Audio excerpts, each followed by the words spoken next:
It's the Samsung Galaxy A55. It's here. This is going to be my initial impressions, 24 hours, just thoughts on this device. And of course, as always, like I did last year with the A54, I'm going to put my money where my mouth is. My SIM is in here.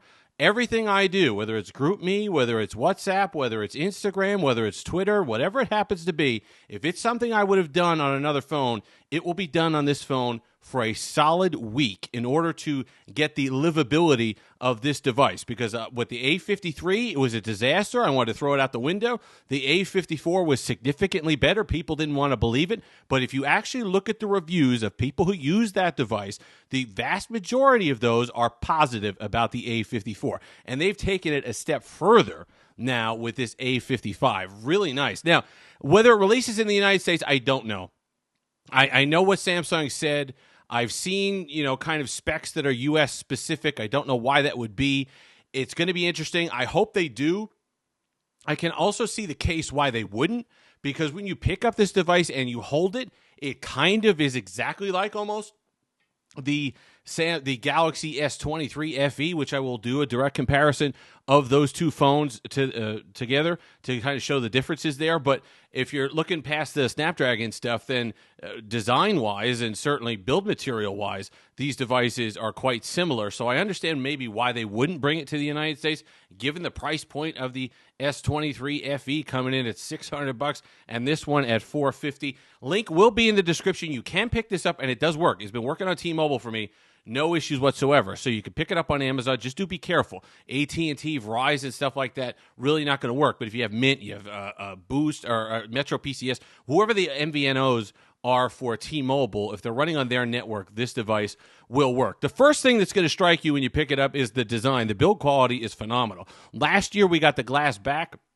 And, of course, the glass front, but we also got the glass back on the A54, but with a plastic frame. And they've upped that even further this year. We have the glass back of this device. We have Gorilla Glass Victus Plus on the front, which I was really shocked to find at this price point for Samsung. But also an aluminum frame, and it's kind of a brushed aluminum. It's a little on the sharp side, but when you pick it up, it absolutely feels premium. It feels like and looks like, given the design language of Samsung in 2024, it looks like a flagship device. Really nice.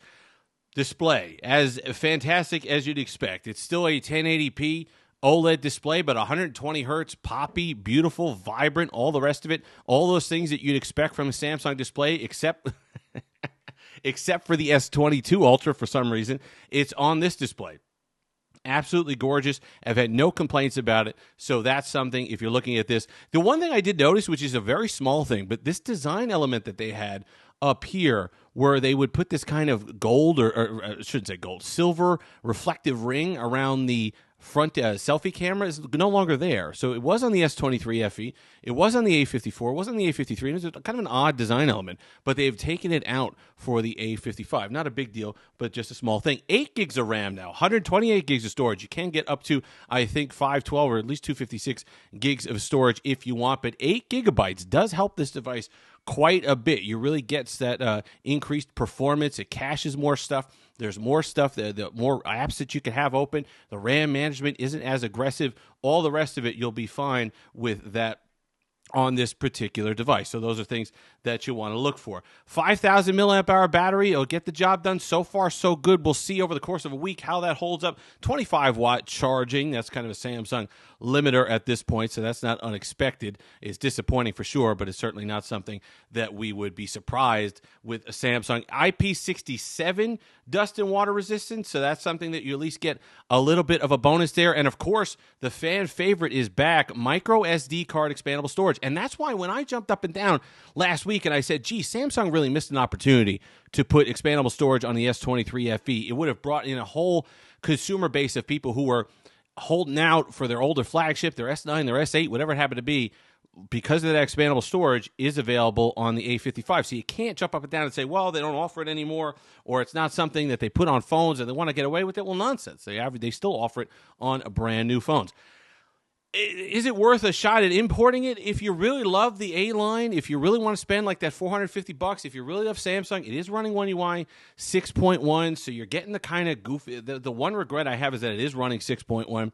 You're getting that goofy always on display, but you do get the other stuff that comes with 6.1. You get the redesign, you get the aesthetics, you get all the rest of it. So that's something that you might enjoy. It's a great Samsung experience. It's snappy. The Exynos, I know. Look, this is where people are going to start to roll their eyes. The Exynos 1480, right? Last year was the 1380. Now we're up to the 1480. Better performance again. I was loading up all my apps on here. I did not notice any overheating. Now, we're going to do it for a week. We're going to put games on here. We're going to Call of Duty, Genshin Impact, all the rest of it. We're going to show all those games on here. Did not notice any overheating, and usually if a phone's going to overheat, when I'm first loading it up with apps, that's when it's really going to start to cook. And I didn't get that at all. And let me tell you something. This phone was still really good and good performance. It was maintaining the 120 frames while downloading all my stuff, which in the past has not been a hallmark of the Exynos processor. So if they improved it, look, I was just looking for a little bit more horsepower in the A55 this year. And so far, so good with the Exynos 1480. So you can roll your eyes as much as you want. You can say, oh, should have put a Snapdragon 7 series chip in here. They should have done all these things, but that doesn't matter because this is what you have. They want this in a certain price range. They're able to do it. And the 1480, so far, so good. I haven't noticed anything. Smoother than last year, which was already pretty smooth, but now we're getting that little increased performance that I think you'll really enjoy. So if you're overseas and this is the device you have, you don't have the S23 FE or whatever your mid-range option happens to be, but you really just love Samsung, this is a fantastic, fantastic addition, I think, to their lineup. I hope it comes to the United States.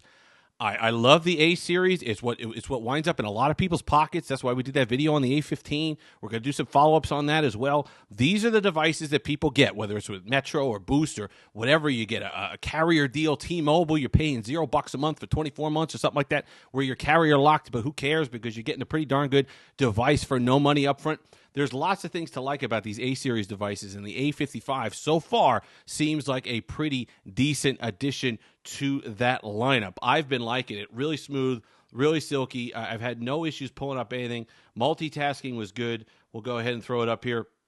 The scroll, 120 hertz, no issue. Let it load up. You know, all this stuff that people were go nuts about on the A54 series, the A53, which I did, was the stuttering and all the rest of it. But you're getting some really nice app experience here, and it's going to do everything you need it to do and be that premium. I was not expecting when I picked this up. I was like, geez, why is this so heavy? And then I realized when I was picking it up, this is a metal frame. This is a brushed aluminum frame. I like it better than kind of that rounded frame they put on the S23 FE. I like the brushed aluminum look. It is a premium device through and through when you pick this up. And then you get to that excellent display, the micro SD card expandable, 8 gigs of RAM this year. There's a lot of things going in the right direction for the A55. So if you're a fan, like I said, if it's overseas, if you want to take a chance, import one here to the United States, you got to do a little localization. Okay, I had to change the language from Spanish to English because it's the Latin American version. I had to change it to Fahrenheit from Celsius for the weather. You also have to go on and turn on predictive text. The spell check and stuff doesn't work at first. You got to go in and kind of disable the Spanish keyboard, whatever. But once you do that, you're going to spend about 10 minutes doing some localization stuff. But once you do that, it's pretty much the experience you'd expect from a Samsung device here in the United States. Hope they bring it to the U.S. Going to be using it for a week. We're going to do a midweek update probably, and then the full week to see how it lasts. Test battery life, camera, 50 megapixels, I believe, on the main shooter, 12 megapixel on an ultra wide, and then a 5 megapixel macro that we'll pretend isn't really there. But otherwise, so far so good. We'll test out the speakers. We'll test out all the rest of it. Gaming. If you have something that you want tested specifically on this, let me know. This was a popular device last year, the A54. Hopefully the A55 is as well. It makes a lot of people happy. If you've made it this far, like, comment, subscribe, all that fun stuff. Until next time, have that Steve-licious day.